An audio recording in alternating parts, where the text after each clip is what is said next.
All right, everybody, welcome back to Bourbon Flights OKC. This is episode lucky number 13 today.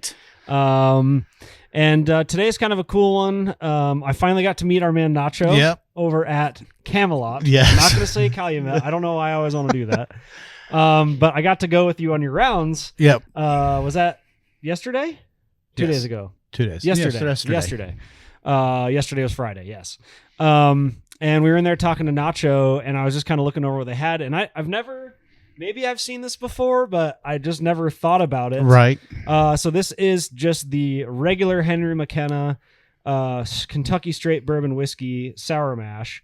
And I was talking, and I was like, oh, what do we want to do? And I was like, why don't we compare the McKenna to the Henry McKenna 10, which obviously is allocated. Right. But yeah, thanks for introducing me to Nacho. And we also met...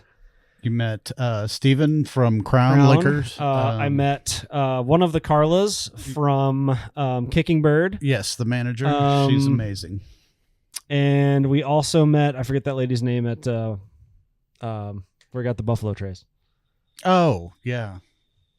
Oh, what is the name of that place? That's Chino's Liquor. Chino's. Yeah, Okay. Chino's Liquor. Okay. Do you want to tell them about the Buffalo Trace, or no? Should we? I guess we already have. Yeah, go ahead. No, we found Buffalo Trace for like what, $26 yesterday $26. over at Chino's. Yeah, I mean, you see it. We've found it places for what, 30, 35. Yeah, well, I did see one for 32. Yeah, but yeah, $26. It's like hard to pass up. Yeah. All right, so I got the Henry McKenna, as I said, at Camelot yesterday for $11. Yep. And the Henry McKenna 10 I got off the allocation stuff at Whiskey Cabinet. Yep. And I think that was about $60, I want to say, somewhere right around there, $55-$60. I can't remember. I've had that bottle for a little while now. And we've had it on before as well, so we've had that. I drank a little bit of this, just the regular McKenna, last night before I met up with you at Rose Creek. What a wild night that was. So you want to just, should I go over them, and then we'll get into it? Okay. Yeah, let's. So I'll start with the one that we've already had. We'll do the single barrel. It's a straight bourbon from our friends over at Heaven Hill, which we really like. A lot of their What's stuff is going good on over there for sure. The release is ongoing. It's a bottled and bond product, so the proof is 100. Exactly, 100 proof. It's aged 10 years. The mash bill is 78% corn, 12% malted barley, and 10% rye. MSRP in 2017 was 30. As I said, I paid about 60 for it. And then we also, moving on to the next one, is obviously again from Heaven Hill. It's a straight bourbon. It is the Henry McKenna. It is 80 proof. The age, and this is interesting, and you pointed this out. Yeah. So here on our friends at breakingbourbon.com, they're saying that the age is NAS. It's aged at least 4 years per TTB regulations. But what did you read on the back of the label? Yeah, so on the neck of the bottle, it says aged 36 months. I'm not sure how that makes sense. Right? 4 years for a bourbon. Yeah. So if anybody knows anything about that, we were trying to read into how it got away with that. Yeah, and I couldn't find anything about it, which I thought was interesting. So, anyway. It is 78% corn, 12% malted barley, and 10% rye, which is exactly the same mash bill as the McKenna 10. Yeah, and it's a sour mash. Correct. It is a sour mash. Yeah. I didn't realize this. Henry McKenna came to America in 1837 from Ireland and settled in Kentucky. That's who Henry McKenna is, apparently. I didn't know that. I didn't know he was from Ireland. I didn't either. All right. Well, I think it's time to drink some bourbon. This is going to be a shorter episode today because our schedules are insane this weekend. But yeah, what do you want to start with? Do you want to start with the one that you know or the one that you don't know? Let's do like we normally do. Let's go low to high. Okay, so we'll start with the regular McKenna sour mash, and we'll go up to the McKenna 10. Okay, awesome. We're going to pour these, and we'll be right back. All right, everybody, welcome back. We spilled today. Yes. It happened. We've been so good with pouring bourbon lately, but the streak, we need to get one of those like the workplace signs that says like 0 days since the last spill and like hanging up back there. That'd be a good decoration for the podcast, right? It'll be 0 pretty often, pretty much most of the time. That's right. So we're going to start, as we said, with the regular McKenna and then go to the McKenna 10. The first thing I noticed when you pour it is it's just a skosh lighter than the McKenna 10, which makes sense, right? Because the McKenna 10's been in a barrel a lot longer than the regular McKenna has. So when I got over to Rose Creek last night, I mentioned to you that I had some of this, and I really enjoyed it. So I'm excited to see what you think, because I think for $11 it's pretty good. Not a lot of heat. No. Very just kind of it's just real mild oak, caramel, vanilla. And right, this isn't going to be overcomplicated. It's only 80 proof. It's an $11 bottle of bourbon. Right.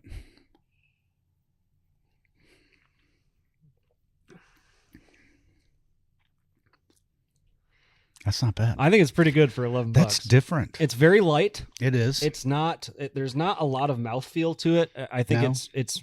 I hate to say watery, but it's not like oily. It doesn't sit on the palate very long. So, but it's good. Again, our friends over at Breaking Bourbon just kind of reviewing or talking about what they're seeing in here. Classic bourbon, vanilla, oak, caramel. Little bit of brown sugar along with burnt orange rind. Yeah. Okay. Yeah. But it's very subtle. light. Like I don't know if I get the brown sugar. I do get the citrus. Yeah. From the orange peel. Like the orange peel. Yeah.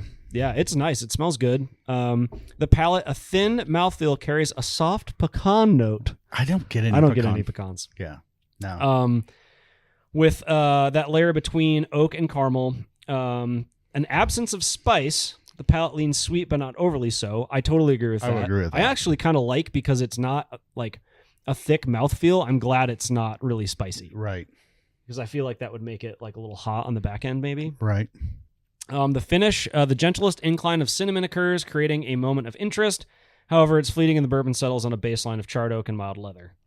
Lingering pecan note appears, cementing the bourbon's focus on heavy flavors over fruity and sweet ones, which makes sense. And, again, for 11, that's more. There's more going on here than I thought there would be for an $11 bottle of bourbon. I also want to note too. Okay, I get the pecan on the back end, but do? it's not heavy. Everything's.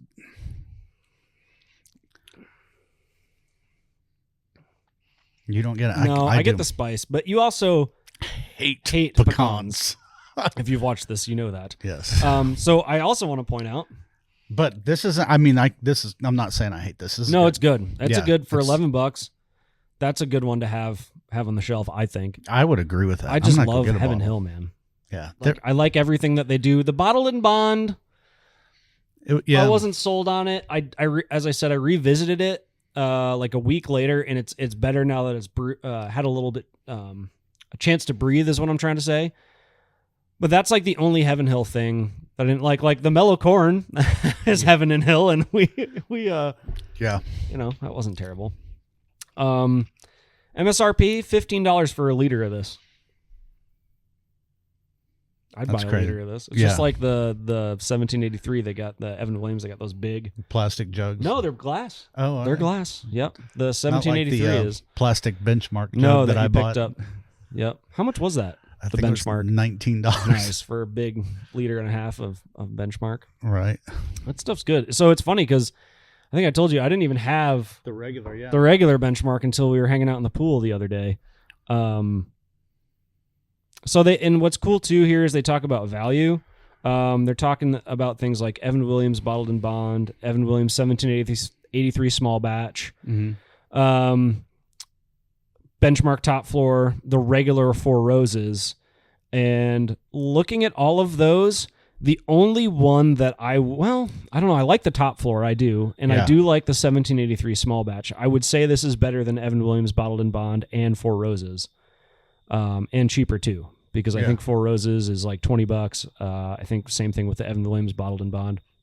How much the top floor is right around this, right? Like $19. Yeah, it's like $19 to $21. Yeah. So and that's crazy. I mean, it's almost like $10 more than this bottle, which obviously isn't a lot of money, but that's kind of, I like that they put that in there. Yeah. That's a good find. And it's such like easy bottle to pass over. It's a brown bottle with a brown plastic cap. It is a glass bottle. It is not plastic. Maybe they were going after that brown paper bag look. Yeah, that's right. Yeah, you can just drink it out of a brown bag.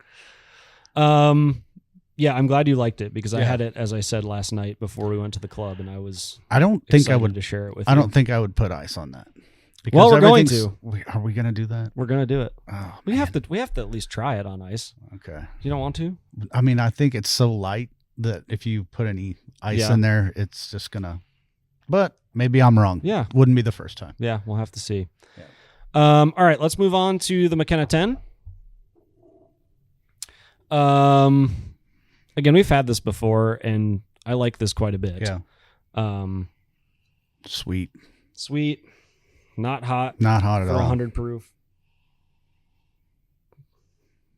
Not caramel, oak, vanilla. Nothing. Yeah. Nothing crazy, which is interesting.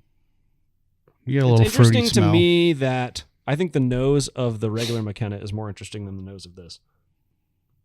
I don't know. There's more going on. Than this? Yeah. Well, because we had like the citrus. I'm not getting any citrus in here. No, I get more like I'm going to say it. Dark fruits. Dark fruits. Whatever dark fruits are. No, kind of like a black cherry kind of smell, real faint. I'm not getting that at all. Yeah. No. It's okay. You've been wrong before. I'm kidding. I can't remember when though. It's been so long. God, it is good. So I know we've already had this one on the podcast, but the nose, caramel, vanilla, backdrop of seasoned oak. That's all they're saying about it. The palate, vanilla and seasoned oak take the forefront. Balanced with rye spice, a pop of brown sugar, and a dollop of caramel. And then they go on to say it's the right amount of oak, spice, and sweeter elements. I think this is a great drink. I think they had this on the shelf there. They, I believe Steven had it on the shelf at Crown Liquor, and I believe also Camelot. Camelot did as well. Yeah. I like this one. It's an easy drink. As far as allocated stuff goes, it's definitely one of the easier to find. It's not overly expensive. Yeah. As I said, I paid about $60 for that bottle.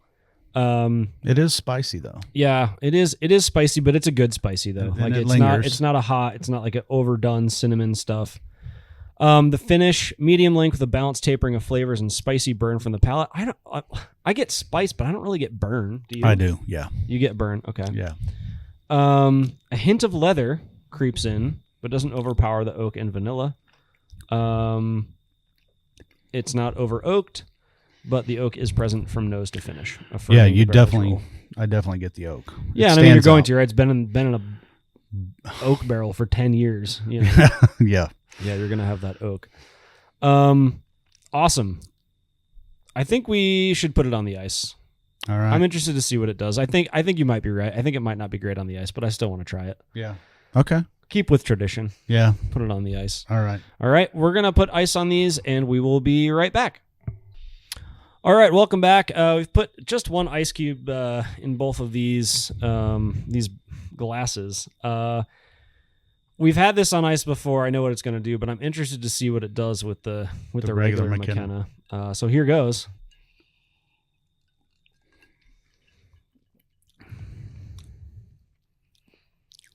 Is it spicier to you? No. No? It just maybe a little bit more. Maybe it's a little bit more cinnamon. Yeah. I think it brings out that cinnamon a lot. Yeah, and it just kind of wipes everything else out. It does. Yeah, that was the nose is dull. The palate. Really, all I'm getting on the palate is the cinnamon. Yeah. It's not bad, but I would rather drink this neat. Yeah, this is much better neat. Much better.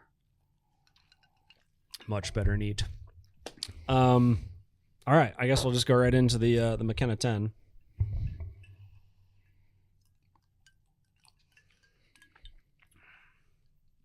Ooh, that makes it sweet. Yeah.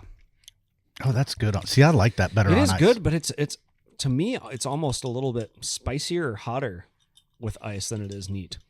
Yeah. For me. Probably the spice. But it's real sweet on the front end. Yeah, it's very sweet on the front. Yeah, it definitely brings out that spice. Yeah, that's interesting. Yeah. It's so funny. Like, we've talked to people, like we went to the bourbon night and they're like, oh, if it's your bourbon, you can put ice or water in it, but you're not doing that to my bourbon. And it's like, that's fine. Mm. I mean, you and I like to drink some stuff on ice and some stuff neat, but I don't think you can make the blanket statement that ice ruins the bourbon, because as we've proven on this podcast, it brings out some stuff that maybe was hiding before, or changes a little bit, or mutes a flavor that's a little overpowering. Yes. Yep. And I mean, it definitely dulls and quite frankly ruins some other ones. Yeah. But I think the McKenna 10 is a good example of, if you just put one ice cube or just a little bit of water in there, we're definitely getting a lot more spice. Mm-hmm. Sweeter on the front end. Yeah, absolutely. Should we just let me ask you this time, what would you pay for that bottle of McKenna? Oh man. $35. Would you really? 40. Would you? I really like it, man. I really like it. Okay. Yeah. I was thinking like $28-$30. Yeah. I mean, don't know. I would pay as much as my for benchmark or even better. I would buy that over Jack Daniel's for sure. Oh, absolutely. Yeah. What would you rate it out of 10? Oh man, God, this is the worst part. I hate always because I try to compare it to everything else and try to remember. I mean,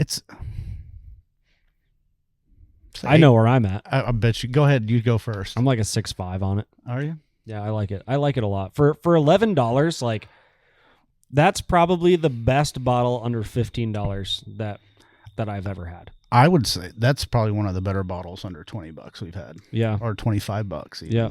Yeah, I would agree with that. I think that's better than the benchmark. And Really? I do. Wow, that's just the regular benchmark? Yeah, the regular benchmark. Okay. Yeah. And there's a couple of the other benchmarks that I think it's better than too, but it's interesting. Not top shelf or whatever, top floor, whatever that one was, or the single barrel's good. I'd be interested to try to find one of those big liter bottles of it. Yeah. For $15, have it around. Same thing. Like I've toyed with the idea of doing that with the Evan Williams 1783 small batch as well, because it's like, it's a good drink. It is. You get people over that, especially if it's like a pool night where you don't want to keep having people come up here to grab bottles and stuff like that. Like just, bring that big bottle out there and let people drink it to their heart's content. Yep. And Nacho, if you're listening, he'd like a big bottle. Yes, Nacho. If you can he's get such a nice guy. He's a good guy. Carla's a nice guy. Everybody we met yesterday. Yeah. Steve over at Crown is a nice guy. But that's what we talk about, building relationships with these people that own the liquor stores. They're great people. I mean, if you get to know them, I mean, they're funny. They're real nice. They have a lot of knowledge. We walk in and Steve like barely saw Jason. He goes, "What's up, big man?" He's like, "What's up?" Yeah, he was really nice. Yeah. Carla gave me a hug. Yeah. I mean, it was just really nice to meet everybody yesterday and kind of see what you do in your travels. And it's hard work. Yeah, somebody's got to do it. Yeah, somebody's got to try those bourbons out there when they offer samples up. Did we ever get your rating out of 10 on the? Oh no, I didn't. I was gonna say I was thinking a 6.5. Okay, so it's in the wheelhouse. I felt though if I you might get insulted if I said 6.5. No, or 6. I mean, I try you got to compare it for what it is. Like I think it's a great bottle. Yeah. But I mean, it's only an $11 bottle of bourbon. It's not amazing. It's not, it's not up there for me with like the Elijah Craig stuff that I've rated in the 7s or low 8s, right? It's not there. The McKenna 10, I don't remember what I rated it. I'm sure you don't either. You remember you rated it. What would you rate it? And we're talking about neat, of course. For me, I'd probably say 7. Yeah, I'm like a 7.3, 7.4. Yeah. I mean, and the worst part is now everything's going to be lower now that our friends over there with the Whiskey Club let us taste all that good stuff, and now Rock it's like, Hill Farms ruined us, I think. Yeah. Yep. Man. Yeah. I was looking at buying a bottle online. It's $300. Yeah. Almost worth it. Almost worth it. It's so good. Yeah. It's so good. Yeah. So, you know what Nacho said to me yesterday when I was telling him, so I'm going to Europe. I'm going to Norway and Sweden here in a couple weeks. And he's like, oh, you should see if they have any like interesting whiskeys or bourbons over there. And I didn't even really think of that as part of my vacation. But yeah, I think it would be kind of cool to bring back like a Norwegian whiskey or Swedish whiskey to try on the podcast. Because, like yesterday we saw like Hibiki, the Japanese ones. We talked about maybe doing a Japanese episode, which I'd love to do. Have you ever had Japanese whiskey? I've had one or two, but they were cheaper ones, and it's been quite some time. Yeah. It'd be cool to do like a European whiskey. Not episode. a big Irish whiskey fan, though. I'm not either. Well, other than Jameson. No. I'm not allowed to have Jameson. Bad things happen. Yeah. Although your wife did give me permission to buy a bottle of Jameson last night, so. Oh yeah, your wife said it can't come home, so I guess it's got to stay at my house. Yeah. Which is fine because nobody's going to touch it there. Yeah, that's right. Awesome. Well, I know this was a shorter episode. Like, do you have any fun stories from this week? Do you have any interesting anecdotes? No, not really. No, no. I'm just tired. Do you want to? What did you buy yesterday? I bought the Buffalo Trace and the big bottle of Benchmark. Okay. I got in the plastic jug. Yes. I got the McKenna. I went a little crazy yesterday. Yeah. But I was also like, I'm meeting these people. I want to support these people, right? Like I'm, I don't want it to sound like I felt guilted into buying something, but it's like, when you meet people and they're, they're helping you out, finding things. Like we got some t-shirts from some people that we're going to do a giveaway, I'm sure. But so I got the McKenna the McKenna. Mm-hmm. I got the Calumet 8. Yeah. Not Camelot 8, Calumet 8. Right. I got the Buffalo Trace and I thought that was it. No, there was a fourth. Oh, Evan Williams 1783. No, the vintage. The vintage. Single barrel vintage. Yeah. That's a great bottle. Yeah. Yeah. I think there's 2 left on the shelf at Camelot. There is several cases of it that is on at the I want to say it's called North Oaks liquor store. Okay. The one off Danforth. What do they want for it though? I didn't look. Okay. Because I have a bottle, so yeah. Because I think that was like 37, which is about what it should be. I think. Yeah. I'm just impressed that we found that Buffalo Trace for $26. Yeah, and our friends at Quick Liquor, Naveed at Quick Liquor is the one gave me the. He had a bottle that he gave the show, and we also got a gift, but that'll be for a later episode from Kicking Bird. Yes. Yeah, something we'll review because it's something that neither of us likes, but we're shocked at their barrel. It was a barrel pick from them. Yes, we'll definitely. Both of us don't like this brand, but this was. It was good. It was good. I wouldn't buy it, but it was good. Yeah. Thank you, Carla. Yeah. Yeah. All right.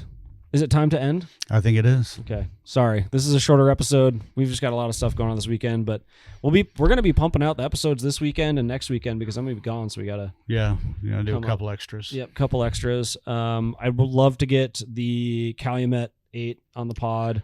I was thinking maybe like a little Blanton's Buffalo Trace comparison. Okay. And I have another 1792 foolproof. Holding out on me over here. I told you I got to ease it in. Ease it in. That's right. All right. Any final thoughts, accolades, concerns, questions, comments? No. I have a lot of concerns. Many concerns. Oh, God.